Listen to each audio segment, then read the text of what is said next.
I remember the date. I'll never forget the date. It was December 20th, 2022. He, I was at my home. I was working on my laptop. It was like snowing outside. It's like 4 o'clock. I remember it was like snowing a little bit. Everybody's getting ready for Christmas, and then I feel like this, like a surge of energy. Like all of a sudden, I feel this energy of him. Really? Yeah. I was like, whoa, like I miss him. Hey, let me text him. I was like, hey, bro, U-Dog, miss you, bro. Like, let's grab some crawfish. That was like our favorite thing to do. We would grab crawfish and drink some Coronas and watch football. I was like, let's grab some crawfish. I miss you, man. It's the holidays, Let me know. Because he didn't respond, and then like an hour later,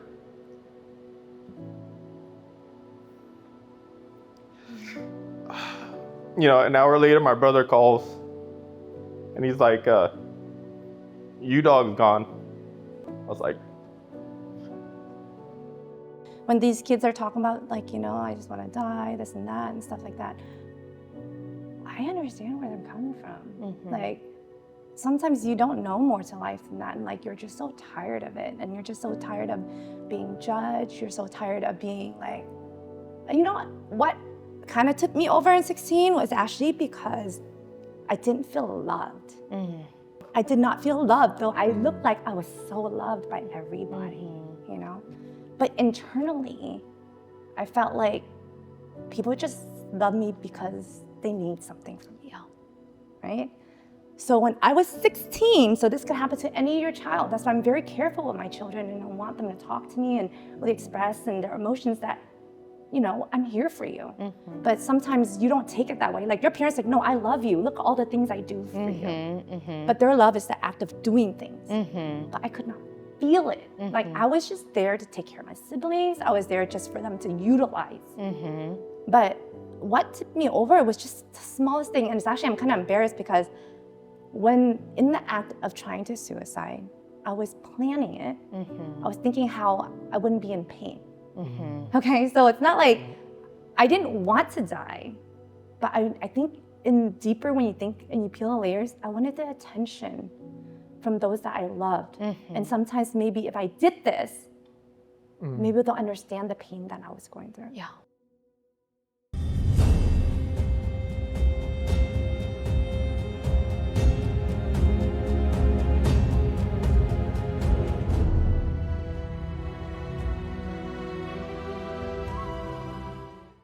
what's happening, my good people? My name is Rango Lee, and welcome to Blessed Boulders, home of raw and uplifting stories of the human experience. Today we got a very deep subject matter to discuss. It's called suicide prevention. Why it's important? Because there's an epidemic going on in the world right now of people thinking about doing this, and it ain't right. There has to be a better way. So we're going to talk about suicide prevention, how to get people help, and what causes it. And also at the end, I'm going to honor my best friend. He passed 2 years ago from this, and I want to just honor his legacy so it doesn't happen to someone else out there in their family. And we also got a special guest, Jenn Nguyen. She's a mental health counselor in the Seattle area. So let's get into it. There are invisible signs, but a lot of times signs and symptoms are a lot more overt. You know, you'll see patterns of behavior are a lot more obvious, things that just high markers of stress. Suicide is a permanent solution to temporary problems, and it is rooted in a lot of different layering things. Can you say that again? That was deep. What is suicide again? Suicide is a permanent solution to temporary problems. A permanent solution to temporary problems. Yeah. And when you start to think about that in context, you think about, like, Rango, using your example, you were experiencing 4 catastrophic crises simultaneously all at the same time. And when you objectively pull back and you think, what is my choice, to live in it or to die and leave it? Yeah. Suicide is a permanent solution to temporary problems. All of those things were going to be temporary, some lasting longer than others, and some shorter than longer. But they are temporary things. And so this notion of, like, signs and symptoms, like, that you can look for is, what are people's mental health status? You know, Have they had thoughts of suicide before? Have they had prior attempts? Are they acting in things that are like really compulsive behaviors, like over purchasing, or it can be things like giving away all of their items and things, Something out of the calling, norm. things that can just feel a little bit different. So if somebody has, in the realm of suicide, it can be a very, very, it can be an impulsive act in that very moment. And the worst, what commonly is like people are making that decision in the depths of their despair. So what led to that despair, or where are you at that point? Some people plan far ahead of time for over spans of years. Sometimes people make a quick judgment and act in that moment. We don't know. But some of the things that you can look for is like how isolated somebody gets. That's one of the number one things. It's like sometimes when you are in your depths of despair, you feel like you're a burden. You feel like there's nobody else who can understand you. And you start to get more and more introverted and inward. You start to look at like, have they lost every human connection that they have, friendships and things like that. High risk activities, drugs and alcohol, that's a really high coping mechanism for chronic depression. Things that are like behaviors that you're just kind of seem out of the ordinary, like, For that particular person. Yeah, for the particular person. Like, so looking at it like the deviation of what seems to be kind of standard behavior for a person, sometimes it could be things like calling your life insurance policy and just wanting to know, like, is my life insurance policy going to be voided if I take my life by suicide? Those are like little markers. Like sometimes you don't know in that moment, but if you're an intimate partner of somebody and they're talking about it in these ways, or they're expressing like, the persistence of it, the persistence or the frequency that people talk about it, like these are all things that and I always call them spidey senses. I don't know if y'all are like Marvel fans, but there's sometimes like when you're closest to somebody who is experiencing chronic mental health challenges, your spidey senses are going to be a little bit flared. You're going to kind of just be like, I'm going to keep an eye on that. That doesn't seem normal. And then you ask. You're like, what's going on for you? Hey, do you want to just go for a hike with me today? And what's going on for you? And I think asking and talking about it is one of the number one ways of prevention. Thank you. That was what I was going to touch on. It just, as if you're close to someone, there's like little signs out there, like weight gain and like unkept appearance and stuff. And then the hardest thing is just having that conversation, like that serious conversation, like, are you thinking about hurting yourself or anything? Like, what's going on right now with your life? Because I feel like something's going on. And that's like the first step if you feel like somebody's thinking about that. Have you ever thought about suicide? No, I thought about how it would be if I wasn't here. I didn't think like, this is how I'm going to do it, because I had kids. Like, my kids are young. They're like, my kids are young. And I think that's the only reason why I'd never let myself get there, because I have a responsibility, because I'm over-responsible. I'm an over-responsible person. Like, that's my contribution to society. Like, that's who I am. I'm responsible. You can count on me. That's like my self-worth. So of course, like, my kids can count on me. I'm not going to check out. But for some of my friends that maybe passed on a little early, suicide or death by suicide, or them just passing away from physical ailments, a lot of them don't have kids, which is an interesting coalition, because I dig so deep for my kids and my family and loved ones, because I have to be around to, God willing, 75, 80, 90 years old for them, because I want to be around to go through all their phases of life to support them. And the same as you and same as you. I could see how somebody can be in a dark place and they don't have kids. I could see how, I could just see how someone could think of that. It's a sad thing, but it's the truth. Okay. Well, there's something to be said too about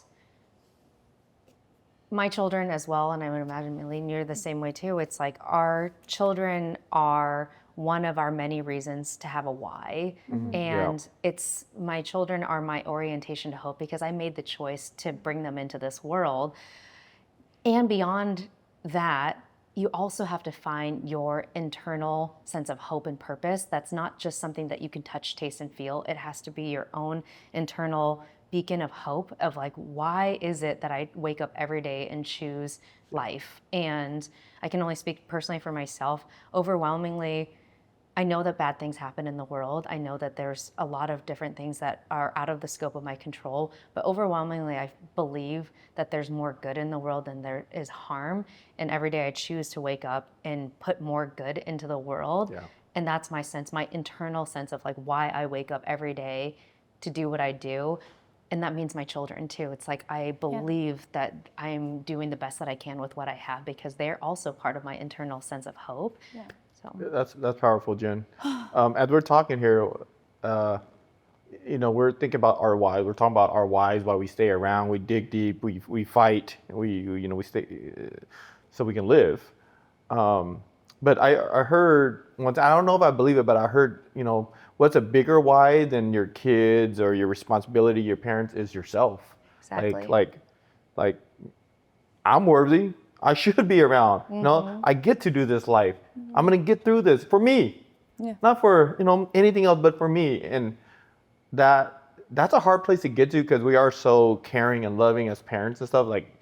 But yeah, I still would put my kids over myself. That's why I want to be stick around for a long time. But I'm not a counselor, but I heard in a lot of counseling circles, do it for yourself, and here's the reasons why you should do it for yourself than an outside kind of presence. Well, it's the same thing we went back to earlier. It's like, how long can you set yourself on fire to keep other people warm, even if that is for your children too? It's like your own internal flame has to be ignited for yourself too, so then you can keep other people warm too. Absolutely. And we're going into another subject here where we're just talking about suicide, but we're also talking about the youth. Yeah. Like we have a huge responsibility to equip our kids, the next generation, the youth out there of, it's unfathomable for me to think like a 16-year-old, 17-year-old want to take their life. Like it's because we all been there at that age, right? And we're like I remember I was delivering pizza at 16 years old, and my car broke down. Mm-hmm. And I thought it was the end of the world. I'm like, I cried. I thought I wasn't gonna, but I thought it was I wasn't gonna get over this crisis. And some of these kids out there at 16, they get heartbroken or they get bullied, and then they're thinking that, and it's so early to be thinking that way. Right. And we don't do it for ourselves. We got to do it for these kids, equip them with mental health tips and tricks on how to have a balanced, healthy life and not go down that path. Because I heard the statistics right now is rising with the youth doing that, and it's crazy. So I'll share with you guys. Yeah. I mean, as teenagers, when you're saying all that stuff, when 16 and stuff, it's not something I'm very proud of, It's something more like you're kind of embarrassed. So people suicide for different reasons, right? Like the act is the suicide, right? And it's really hard. I was probably in freshman year, High school or college? Of high school. High school. And so I'm probably around 18 there, So when these kids are talking about I just want to die, this and that and stuff like that, I understand where they're coming from. Sometimes you don't know more to life than that. And you're just so tired of it. And you're just so tired of being judged. You're so tired of being what kind of tipped me over in 16 was actually because I didn't feel loved. And you didn't feel loved? I did not feel loved, though I looked like I was so loved by everybody, But internally, I felt like people just love me because they need something from me, right? So when I was 16, so this could happen to any of your child. That's why I'm very careful with my children, and I want them to talk to me and really express and their emotions that, I'm here for you. But sometimes you don't take it that way. Your parents no, I love you. Look at all the things I do for you. But their love is the act of doing things. But I could not feel it.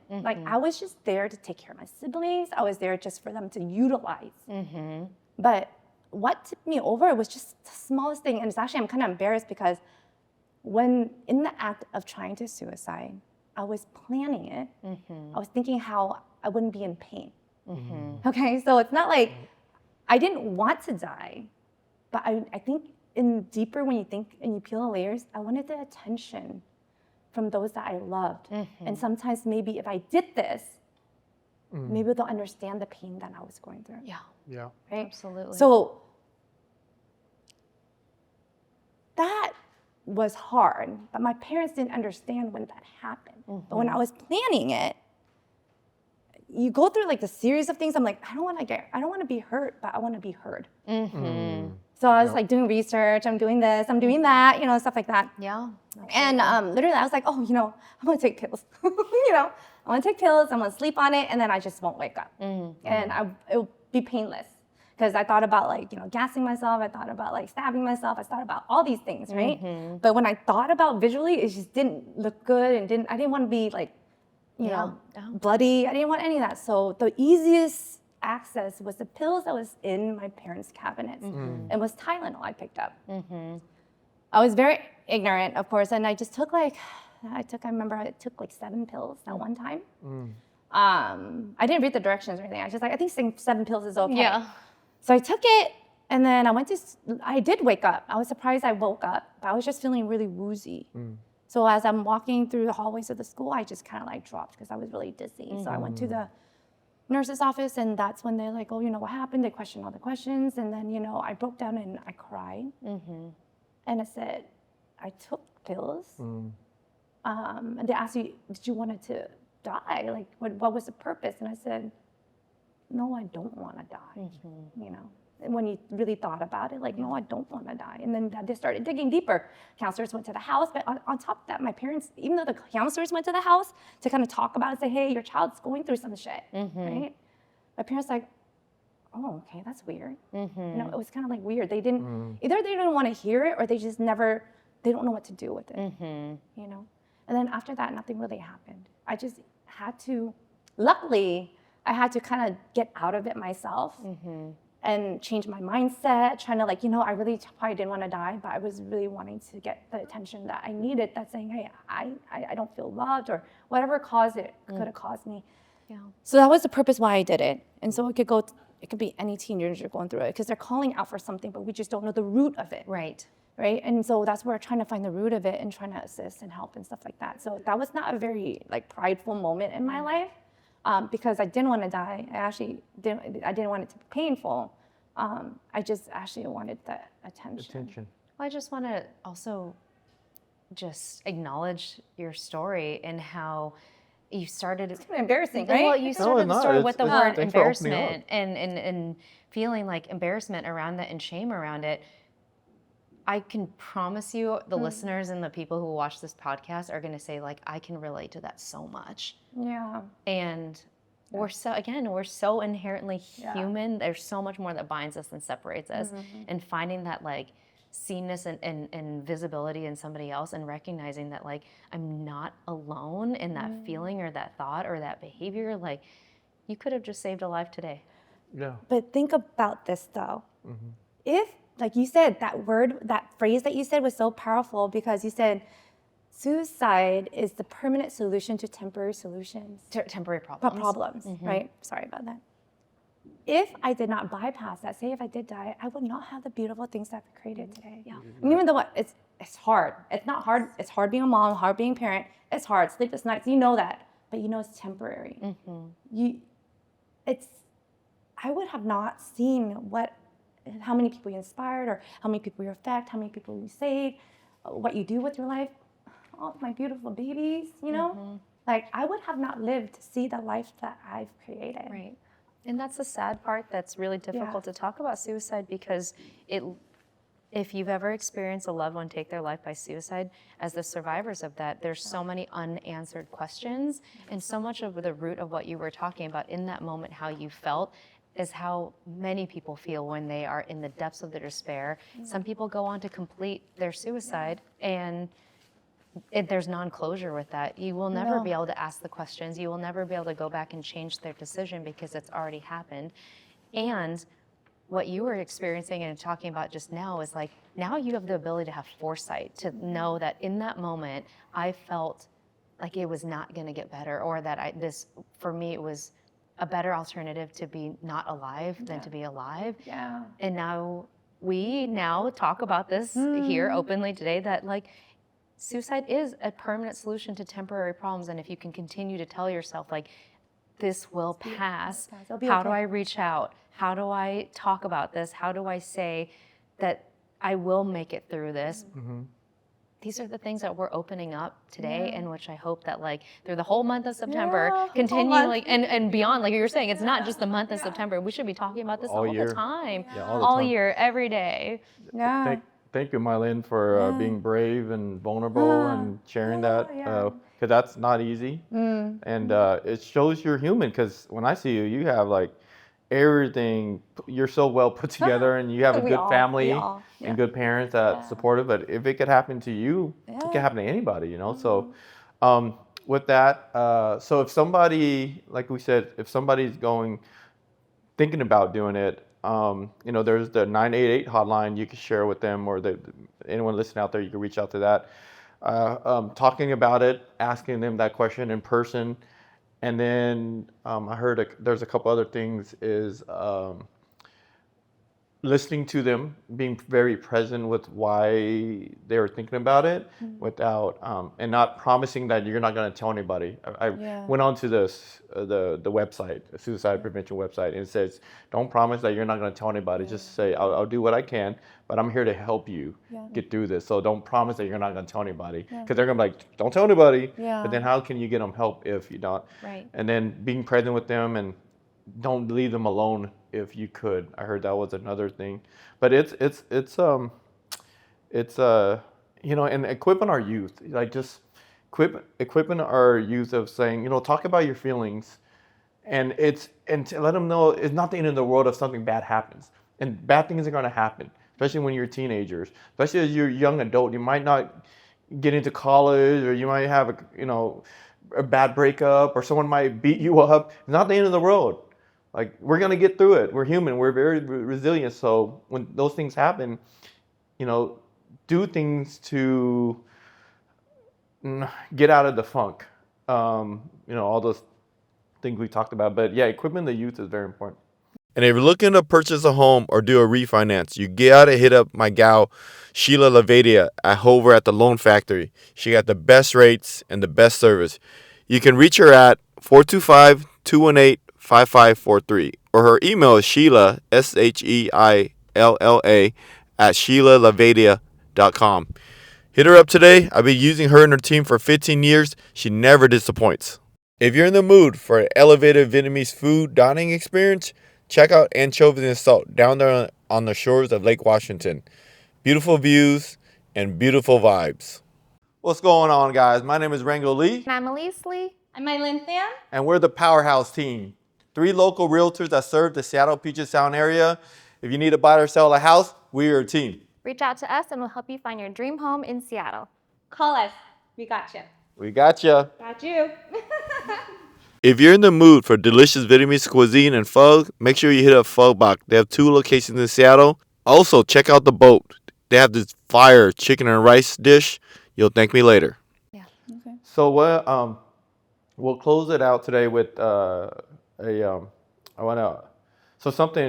someone very close to me.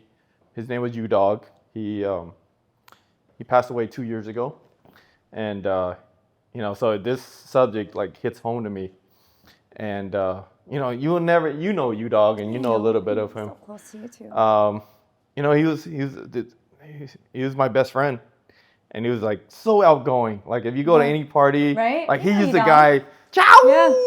That's what he would say, like all the time, like take shots, yeah, ciao. And You don't really feel like he's gone though sometimes. For he's real. here in spirit for sure. You know, the whole Seattle knows him. Even people in Cali and Oregon knows him.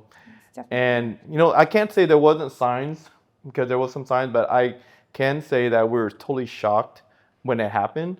So a little backstory, I met him when I was 17. You know, he was so like me. He was Vietnamese. We were young. We were cool. We thought we were cool. we used to, you know, go chase girls together all the time, skip school together, you know, party. He was just so like me. He was 2 years younger, but he kept up with me, and he was Vietnamese, and we had such good interests, and we went so hard for like 2 years partying. You know, at 16, it's good to have a partner you can run around with. And then he did like 8 years. He went in prison for 8 years. So from 17 to 25, we would still stay in contact. He would call me, he would write, and he's like, yeah, I'm DJing in here, I'm rapping. He became a fireman inside there. He was locked up in McNeil Island. Yeah. So there's like this fire department there on this island. So he's like, I'm a firefighter, and he was so outgoing. And then he got out. I'm like, bro, you're out, and we're gonna do so much, and we kicked it so hard for the 8 years he got out. He caught up on so much stuff. He was volunteering with Thud in Seattle. He was like on their board.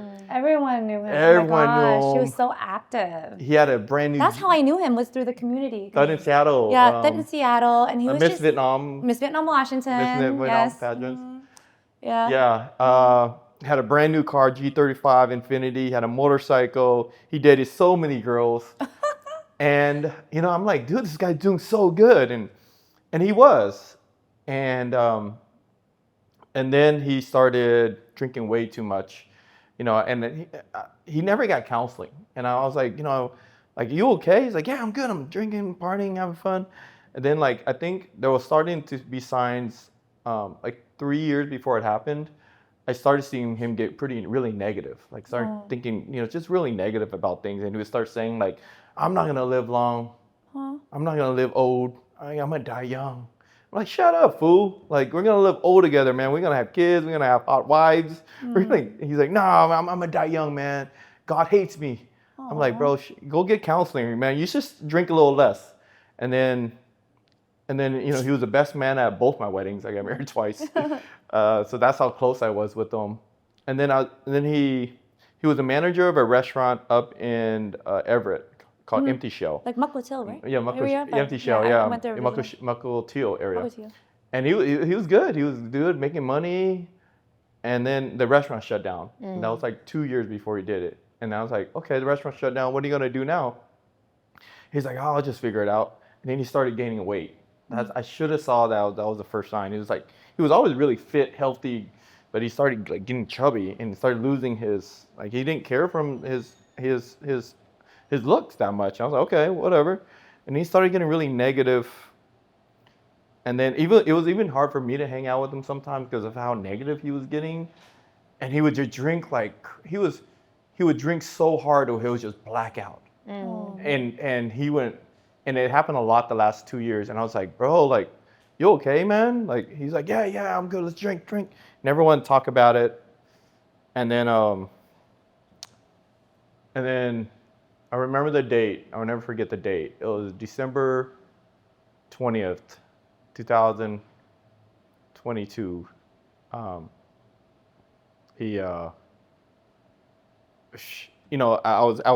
was at my home. I was working on my laptop. It was like snowing outside. It's like 4 o'clock. I remember it was like snowing a little bit. Everybody's getting ready for Christmas, and then I feel like this, like a surge of energy. Like all of a sudden, I feel this energy of him. Really? Yeah. I was like, whoa, like, I miss him. Hey, let me text him. I was like, hey, bro, dog, miss you, bro. Like, let's grab some crawfish. That was like our favorite thing to do. We would grab crawfish and drink some Coronas and watch football. I was like, let's grab some crawfish. I miss you, man. It's the holidays, Let me know. Because he didn't respond, and then like an hour later,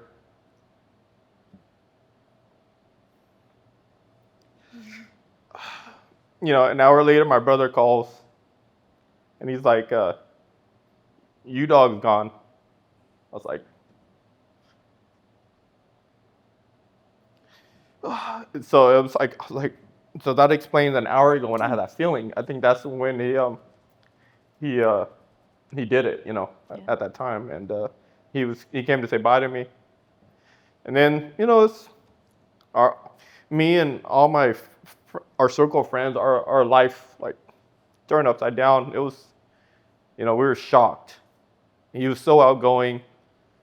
It was the life of the party. He had everybody's back. Like, this dude was too loyal. Like, where if there was a fight popping off, he doesn't care who started. He's swinging next. That's how loyal the dude was.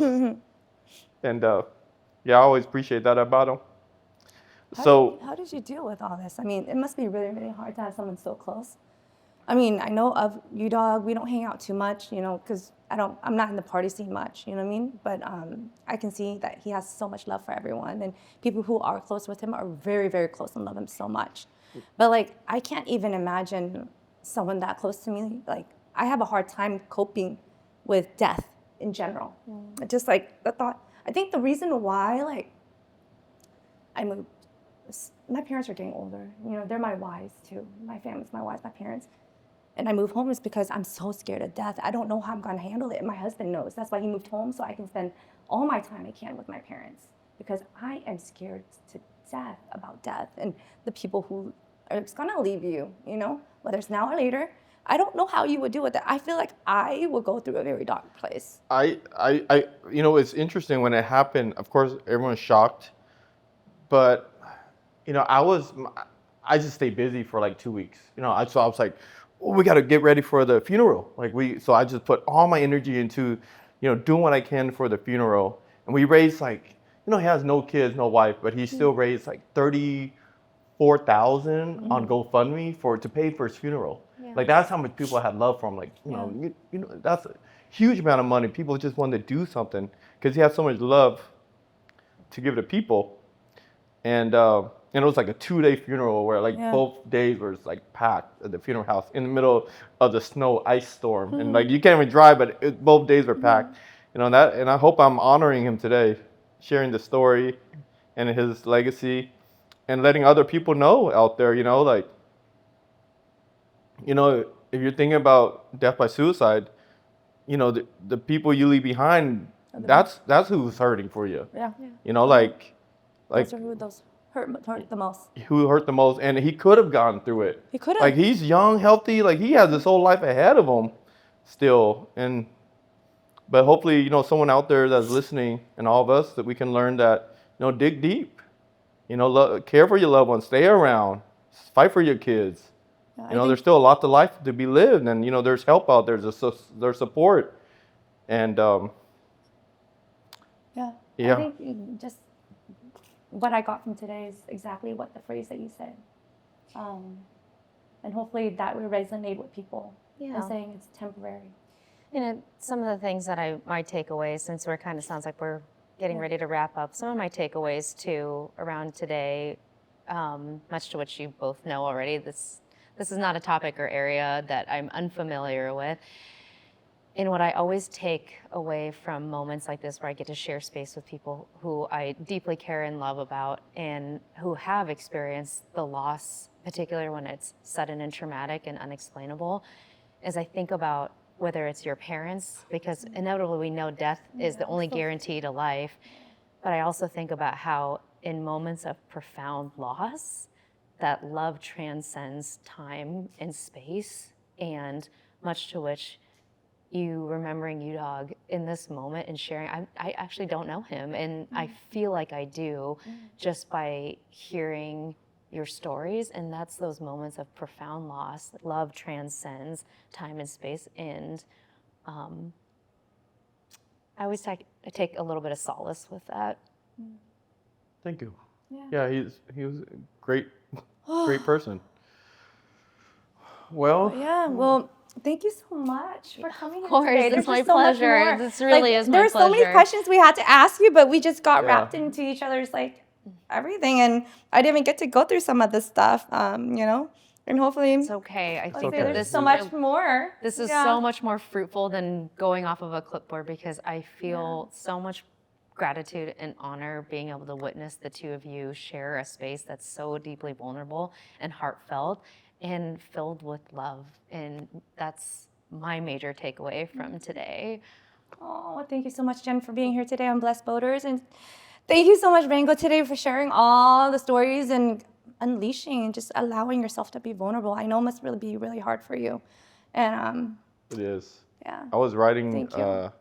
I was writing the part about U-Dog yesterday, getting ready for the episode, and I just started to break down, bawling, crying. And this was almost 2 years ago, because you know, I love the guy.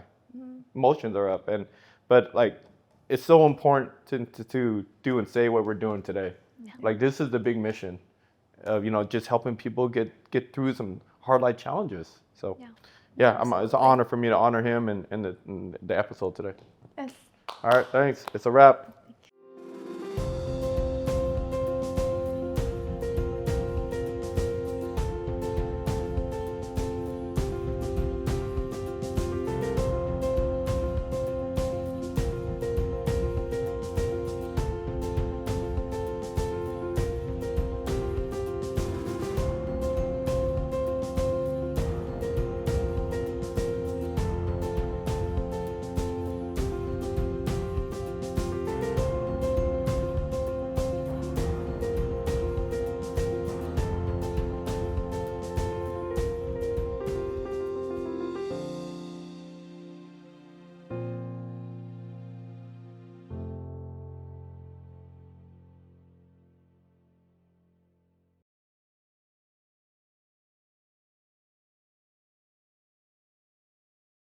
So why is it so important, Ringo? Oh, we got a big mission out there. There's so much great talent around.